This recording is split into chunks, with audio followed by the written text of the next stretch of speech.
अस्सलाम वालेकुम नाजरीन, आपका होस्ट अली इमरान। आप देख रहे हैं प्रोग्राम CEO ऑनलाइन। आज हमारे प्रोग्राम में मेहमान हैं आसिफ सामसम साहब। आसिफ साहब सामसम ग्रुप के चेयरमैन हैं, आबाद के चेयरमैन हैं, KCCI में बहुत एक्टिव हैं, federation of Pakistan commerce and industry में एक्टिव हैं।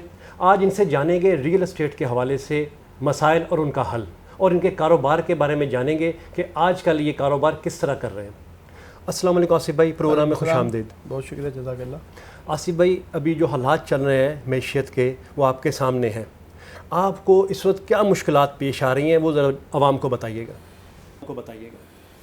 बिस्मिल्लाहिर्रहमानिर्रहीम। बहुत शुक्रिया आपका कि आपने हमारे आबाद हाउस को विज़िट किया और आपने आबाद के हवाले से आपने सोचा कि हमारे साथ क्या मुश्किलात हैं या हमारे मेंबरों के साथ। बेसिकली ये जो टाइम है, ये टाइम सिर्फ आबाद के लिए, आबाद के मेंबरों के लिए नहीं, तमाम सेक्टर्स जो 18 सेक्टर हैं पाकिस्तान में, उन सब के लिए थोड़ा मुश्किल टाइम है। मुश्किल टाइम हम इस सेंस में कहते हैं कि एक तो महंगाई पूरी दुनिया में, ये बात ऐसा नहीं है कि पाकिस्तान में अचानक से, पूरी दुनिया में महंगाई बढ़ी, पाकिस्तान में भी महंगाई बढ़ी। फिर साथ जो है लोगों के जो डॉलर के जो मामलात थे वो कंट्रोल से बाहर हुए। फिर जब डॉलर बढ़ता है तो बाकी सारी चीज़ें भी महंगी हो जाती हैं। इसी तरह फिर लोगों का जो इन्वेस्टमेंट होती है वो बाकी सेक्टर से निकल के वो इन चीज़ों में, जो उनको कहते हैं कि शॉर्ट टर्म इन्वेस्टमेंट में, कि लोग सोचते हैं कि आज अगर डॉलर लेंगे तो बढ़ जाएगा, तो लाजमी एक इंसान है, अपनी उसकी सोच है, तो वो फिर डॉलर ख़रीदते हैं। फिर साथ वो गोल्ड उसके लिंक है तो लोग गोल्ड में इन्वेस्टमेंट कर देते हैं। फिर साथ ही जब आपकी करेंसी की डिवैल्यूएशन हो रही होती है तो जो ओवरसीज़ इन्वेस्टमेंट या ओवरसीज़ पाकिस्तानी जो उनके पास जो होती है इन्वेस्टमेंट, तो वो भी थोड़ा सा होल्ड करते हैं उस वक्त तक कि जब तक कि उनको यकीन ना हो जाए कि अब डॉलर ने मज़ीद नहीं बढ़ना या नहीं गिरना, तो फिर वो इन्वेस्टमेंट उनकी आती है और फिर ये सारे सेक्टर दोबारा से चलने शुरू होते हैं। तो आज ये एक मुश्तरका इशू है सबका। मतलब मैं समझता हूँ कि तमाम सेक्टर्स पे ये थोड़ी मुश्किल वक्त है, लेकिन उम्मीद छोड़नी नहीं चाहिए। और कोई ऐसा नहीं है कि हम कोई हार गए या कोई ऐसा है। अल्लाह ताला ने पाकिस्तान में बड़ा एक ज़रखेज़ अल्लाह ताला ने इसकी इकनॉमी को रखा है। और मैं समझता हूँ कि वक्ती मुश्किल है, सैलाब भी थोड़े टाइम पहले गुजरा, फिर कोविड से गुजरे, तो ये सारी चीज़ें एक साथ इकट्ठी हो गई। और दुनिया में भी महंगाई बढ़ी तो वो भी, फिर इंटरेस्ट रेट बढ़ गया तो वो भी एक बड़ा उसने हिट किया हमारी इकनॉमी को, क्योंकि लोगों ने उस सेक्टर में जहाँ से कोई कारोबार जनरेट हो या फैक्ट्रियाँ चलें, बजाय उसके आसान सोच लिया कि हम बैंक में रखेंगे उनको पैसे मिल जाएंगे। तो जब ये सारे अवामिल होंगे तो लाजमी सबसे पहला विक्टिम, हम हमेशा कहते हैं कि हमारा इन अवामिल का सबसे पहला विक्टिम हमारा सेक्टर होता है। सबसे पहले अगर कोई ट्रांजैक्शन रुकती है या चलती है, अच्छा अगर होता है तो सबसे पहले बेनिफिशरी भी हम होते हैं। जब मुश्किल वक्त होता है तो सबसे पहले हिट भी हम होते हैं। तो मुश्किल हैं। और जी आसिफ साहब, रियल एस्टेट के साथ कोई 70 से ज़्यादा इंडस्ट्रीज़ वाबस्ता हैं जिनका लिंक है, काम हो रहा है। अभी हालात जो आप देख रहे हैं, कुछ तेज़ी नहीं है रियल एस्टेट में, कंस्ट्रक्शन इंडस्ट्री में। आप क्या समझते हैं, सरकार को क्या कुछ ऐसा करना चाहिए कि कम से कम बिल्डर्स को रिलीफ मिले और ये एक इंडस्ट्री जो है चल सके, इसके बारे में बताएं। देखें 50% से ज़ायद हमारे जो तामीराती सरगर्मियाँ हैं ना इस मुल्क में, मैं 50% से ज़ायद बड़े हौसले से कह रहा हूँ, वरना थोड़े से और भी मुश्किल वक्त है तो काम रुक चुका है। जब प्रोजेक्ट रुकेंगे तो अलाइड इंडस्ट्री की प्रोडक्ट जो है उसकी डिमांड कम हो जाएगी। जब डिमांड कम होगी तो उनकी फैक्ट्रियाँ भी रुकेंगी। हमारा ये मानना है कि मिलियंस ऑफ जॉब ये देता है हमारा ये सेक्टर। और जब हमारे साथ मुश्किल होती है या हमारे काम रुकते हैं या प्रोजेक्ट रुकते हैं, जैसे मैंने कहा ना कि हमारे प्रोजेक्ट इसलिए भी रुके हुए हैं कि एक तो महंगाई बढ़ी, लोगों का जो आम लोग थे वो फ़िल्टर हो चुके हैं। मतलब मैं समझता हूँ कि उनको बिजली का बिल भरना मुश्किल हो गया है, अपना घर का राशन चलाना मुश्किल है, तो वो उसने भी हिट किया। फिर साथ डॉलर की मैंने आपको बात बताई, उसने भी हिट किया। फिर इन्वेस्टमेंट जो है वो डॉलर और गोल्ड में गई, फिर बैंकों में गई, जो मार्कअप के रेट बढ़े उसने भी हिट किया।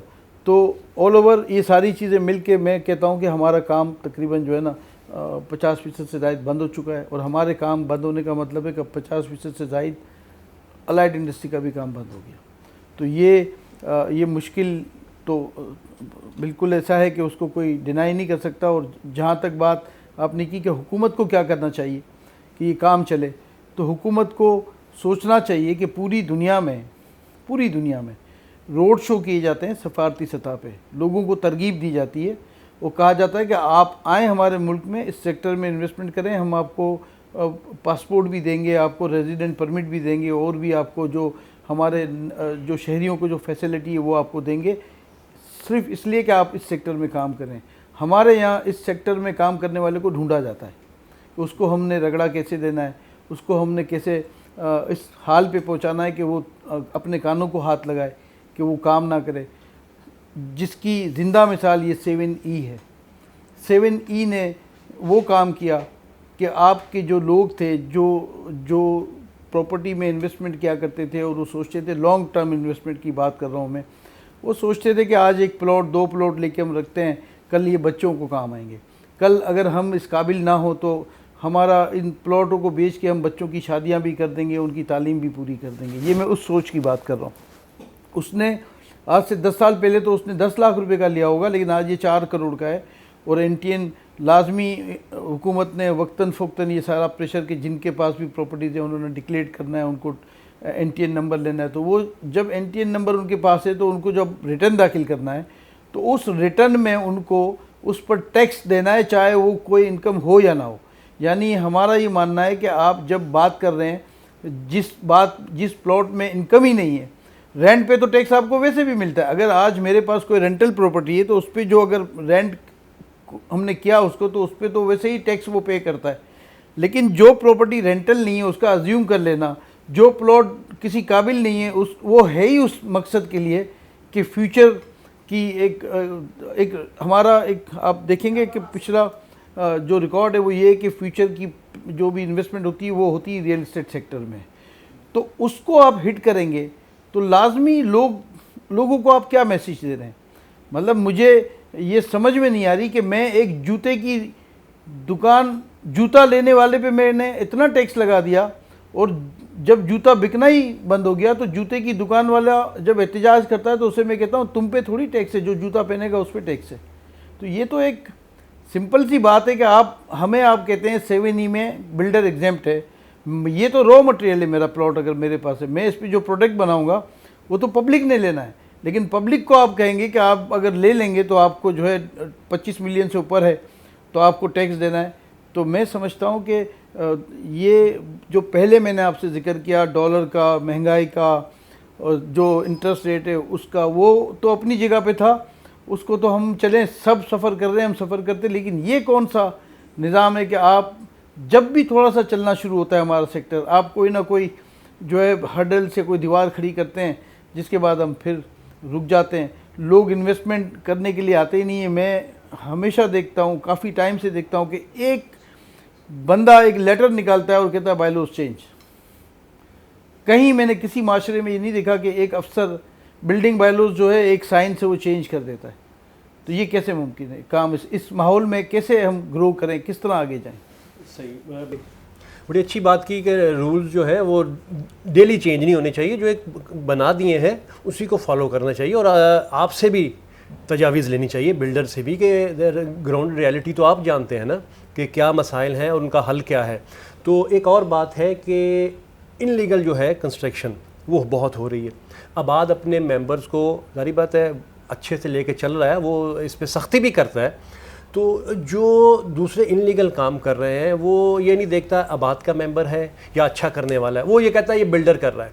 अगर इस तरह काम होते रहे तो ना तो बाहर से इन्वेस्टमेंट आएगी, जो अभी बात की आपने ओवरसीज़ की, और ना लोकल जो है वो भी 10 दफ़ा सोचता है। और जिनके साथ हो चुके हैं, आपको भी अंदाज़ा है वो किस तरह ख्वार फिर रहे होते हैं, प्रोजेक्ट है ही नहीं है और वो बेच बाच के चले भी गए और आवाम जो है ख्वार हो रही है। तो इसके बारे में क्या कहेंगे? मैंने पहले भी एक दफ़ा इंटरव्यू किया था आपके चेयरमैन का, मैंने ये बात की थी कि आबाद के मेंबर और जो ये इनलीगल काम करने वाले, एक थोड़ा सा फ़र्क होना चाहिए। आवाम को पता तो चले ना कि ये आबाद का मेंबर है, कुछ होगा तो हम जाके आबाद में इसकी कंप्लेन करेंगे या कुछ इससे बातचीत करेंगे, कोई हल निकलेगा। लेकिन ये ऐसा कोई है ही नहीं। इसके बारे में क्या आप करने जा रहे हैं और इसके बारे में आप क्या कहेंगे? देखिए, हम तो इलीगल को मानते ही नहीं हैं, क्योंकि ये तो हमारे लिए एक समझे कि हमारे इस सेक्टर के लिए आप समझ लें कि जहर की जैसे है कि अगर इलीगल कंस्ट्रक्शन होगी और वो प्रमोट होगी तो फिर लीगल कंस्ट्रक्शन कैसे चलेगी। जिसको टैक्स नहीं देना, जिसका कोई डेटा नहीं है, जिसको कोई स्ट्रक्चर की स्टेबिलिटी नहीं दिखानी, जिसने कोई अप्रूवल के पैसे नहीं देने, जिसने यूटिलिटी में कोई प्रोसेस कंप्लीशन का पूरा नहीं करना, तो हम तो सर कंपटीशन नहीं कर सकते उनसे, ना हम मुकाबला कर सकते। इसलिए कि हमारी तो बड़ी कॉस्ट होती है। हमारी कॉस्ट में तो हम टैक्स भी पे करते हैं, हम चालान भी पे करते हैं, हम स्क्रूटनी भी पे करते हैं, और फिर एक कमर्शियल प्लॉट होता है जो बड़ा डिफरेंट प्राइस होती है उसकी एक रेजिडेंशियल प्लॉट की निस्बत। तो एक बंदा रेजिडेंशियल पे कमर्शियल एक्टिविटी करके निकल जाता है, तो मैं समझता हूँ ये इदारों का काम है, ये उन रेगुलेटरी बॉडी का काम है कि वो इसको रोकें। और जहाँ तक बात है, मैं आपकी इस बात से इत्तेफाक नहीं करता कि वो भी बिल्डर हैं। एक है ठेकेदार माफिया और एक है लीगल जो इस इंडस्ट्री को रिप्रेजेंट करते हैं, association of builders and developers के मेंबर हैं। हमारा ये SOP है सिंध में कि कोई भी बंदा कमर्शियल तामीरात कर ही नहीं सकता अगर वो आबाद का मेंबर नहीं है। और बहुत ही आसान है इस बात को डिफ़ाइन करना या इसमें लकीर ड्रॉ करना कि अगर वो आबाद का मेंबर नहीं है और कोई कमर्शियल एक्टिविटी कर रहा है तो उसको चेक करने की ज़रूरत ही नहीं, वो इलीगली होगी। ये इतना आसान है ये फार्मूला। तो अब इसमें हम तो अपनी जिम्मेदारियां पूरी करते हैं, हम तो लोगों को कहते भी हैं, लेकिन ये हम कोई इदारा नहीं है या हम कोई मतलब अथॉरिटी रेगुलेटरी बॉडी नहीं है कि हम लोगों को हाथ पकड़ के कहें कि ये रोकें या हाथ पकड़ के ख़रीदने वाले से कहें कि वो रोकें। हम तो वक्तन फ़ोक्तन हम लोगों को जो है इसकी अवेयरनेस के प्रोग्राम करते हैं कि इलीगल क्या है, लीगल क्या है। तो ये तो देखें, जब तक करप्शन है ये चीज़ें चलती रहेंगी, क्योंकि सबसे आसान है पैसा कमाना इलीगल कंस्ट्रक्शन में, और सबसे मुश्किल है आज के दौर में हम कोई भी लीगल चीज़ पूरी करें, 18 NOC लें और ये काम करना सबसे मुश्किल काम है। तो हमने मुश्किल रास्ता चुना है और हम उस मुश्किल रास्ते पे हमें फ़ख्र है कि हम हक हलाल का काम करते हैं, हम जायज़ काम कर रहे हैं और हमारे जो आबाद के मेम्बरान हैं वो मेहनत करते हैं, काम करते हैं। बाकी ये कहना कि वो भी बिल्डर हैं, वो बिल्डर नहीं है, वो ठेकेदार हैं। बिल्डर वो है जिस आबाद का मेंबर है सिंध में और वो उसको बिल्डर लाइसेंस है, तो वो बिल्डर है, बाकी बिल्डर ही नहीं है।